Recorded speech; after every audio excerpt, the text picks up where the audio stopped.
Nous sommes de retour sur le plateau de TV Finance en direct dans cette émission du 26 septembre 2024. Je vous remercie beaucoup pour votre fidélité. Désormais, vous le savez, il est l'heure de retrouver Mathieu Driol et ses Market Movers. Bonjour Mathieu.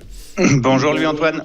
Merci beaucoup d'être avec nous Mathieu Driol. Vous êtes analyste senior chez Buyday avec nous très régulièrement sur TV Finance pour décortiquer les portefeuilles d'investissement, les stratégies qu'il pourrait être judicieux de mettre en place. Aujourd'hui, on va commencer par parler du titre d'Air France. Air France qui profite d'une note de JP Morgan publiée hier qui explique globalement que le plus dur est passé pour le titre du constructeur de l'avionneur franco-néerlandais, que désormais grâce à des cours de pétrole qui se replient, grâce à une pression tarifaire qui s'estompe, les cours peuvent reprendre de la hauteur. Est-ce que ça se traduit également techniquement comme ceci ?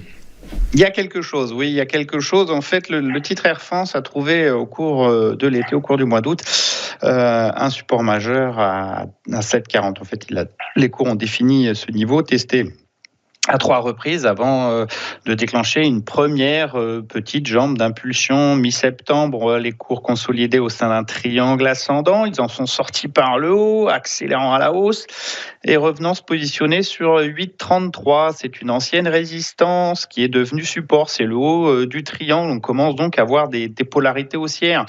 Avec le gap haussier ouvert récemment, les cours ont franchi la moyenne mobile à 100 périodes descendante. C'est un autre signal haussier qui s'accumule. Donc, on commence à avoir des éléments plutôt positifs. Alors, est-ce que ce mouvement va être cantonné au court terme ou est-ce qu'il va être capable de remettre en cause la dynamique de moyen terme? Bon, ça, il est encore beaucoup trop tôt pour le dire. On a un premier niveau de résistance aux alentours des 9,40.